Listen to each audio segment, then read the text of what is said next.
کہ جس طرح دوسروں کے عیب چھپانا اس کی فضیلت آئی ہے اور لوگوں کی عیب بیان کرنا اس کی مذمت آئی ہے، اسی طرح خود اپنی، یہ بات بھی ہمیشہ اکثر و بیشتر لوگوں کے ذہن میں نہیں رہتی کہ خود اگر اپنے سے کوئی گناہ سرزد ہو گیا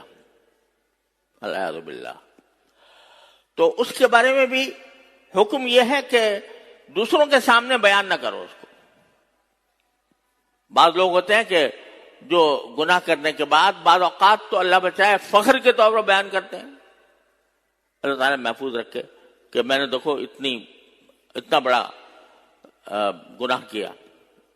اس کو گناہ یا تو سمجھتے نہیں یا یہ کہ قابل فخر سمجھتے ہیں کہ میں تو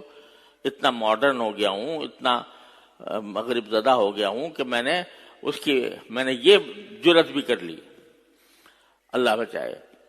بعض لوگ تو فخر کے طور پر کرتے ہیں، وہ تو اللہ بچائے، مجھے اندیشہ ہے ان کے اوپر کفر کا۔ لیکن بعض لوگ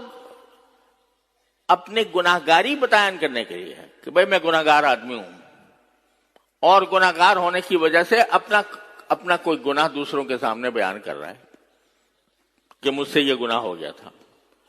یہ بات بھی غلط ہے۔ ارے اگر تم سے کوئی گناہ ہو گیا تو اپنے پروردگار کی طرف رجوع کرو، اس سے توبہ کرو، اس سے استغفار کرو، اس کو بیان کرتے مت پھرو، یہاں تک کہ دوسروں کے سامنے اپنے گناہگار ہونے کا سبب اور اس کی دلیل یا اس کی مثال بیان کرنے کے طور پر بھی اپنا گناہ کسی سے بیان نہیں کرنا چاہیے۔ یہ چونکہ یہ فرمایا مسلمان کی پردہ پوشی، تو اس مسلمان میں خود بھی تو داخل ہے، تو مسلمان کو چاہیے کہ اپنا اگر کوئی گناہ سرزد ہو گیا ہے اس کو چھپا کے رکھے، اس کو کہیں بیان نہ کرے،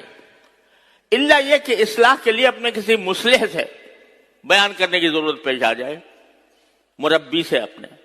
وہ اس سے تنہائی میں کہ میں اس مصیبت میں مبتلا ہو گیا ہوں، مجھے اس کی کوئی تدبیر بتائیے کس طرح میں نکلوں اس سے،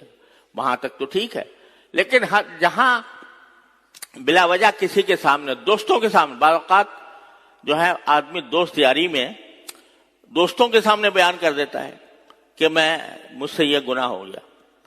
اور اس کا دوسروں کے سامنے ذکر کرتا ہے، تو یہ بھی درست نہیں ہے۔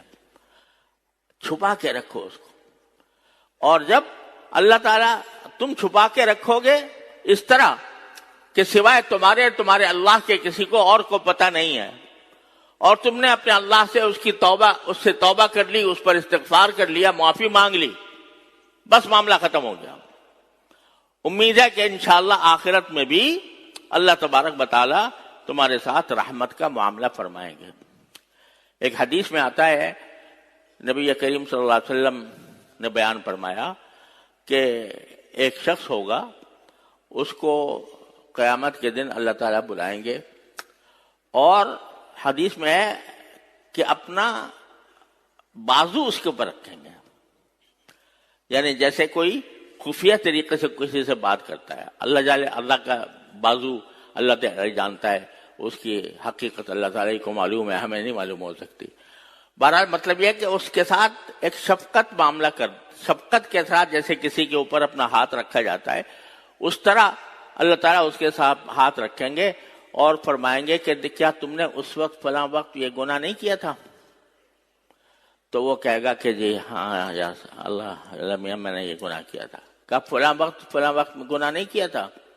کہ جی گناہ کیا تھا۔ کہا کہ فلاں وقت نہیں، ان کے بہت سارے گناہ شمار کرائیں گے اللہ تعالیٰ، یہ کیا تھا، یہ کیا تھا، یہ کیا تھا۔ اب وہ سمجھے گا کہ جی سارے گناہ تو میرے سامنے آ گئے، اب تو میں برباد ہو گیا، اب تو یقیناً مجھے جہنم میں بھیجا جائے گا۔ آخر میں جب وہ پریشان ہوگا تو اللہ تبارک و تعالیٰ فرمائیں گے کہ میں نے دنیا میں تمہارے ان گناہوں کی پردہ پوشی کی، یعنی یہ گناہ صرف تمہیں معلوم ہے، مجھے معلوم ہے، اور کسی کو معلوم نہیں، اور میں نے وہاں پر تمہاری ستاری کی، تمہاری عیب کو چھپایا۔ تو جب میں نے وہاں چھپایا اور تم نے بھی اس کو کہیں اور ظاہر نہیں کیا تو آج تمہارے سارے گناہ معاف کرتا ہوں. اللہ تبارک و تعالیٰ اس کی مغفرت فرما دیں گے. تو اس سے کیا پتہ چلا کہ اگر کوئی گناہ ہو جائے تو بس اپنا معاملہ اللہ سے رکھو، کسی دوسرے کے سامنے اس کا بیان نہ کرو،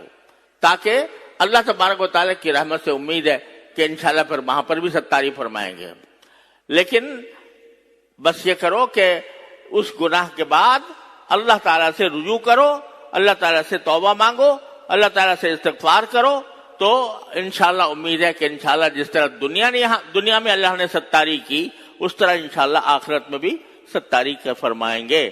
تو اپنے گناہ کو صرف اللہ کے سامنے پیش کرو اور کسی کے سامنے نہیں. اللہ تبارک و تعالیٰ اپنے فضل و کرم سے ہم سب کو اس پر عمل کرنے کی توفیق عطا فرمائے. وآخر دعوانا الحمدللہ رب العالمین.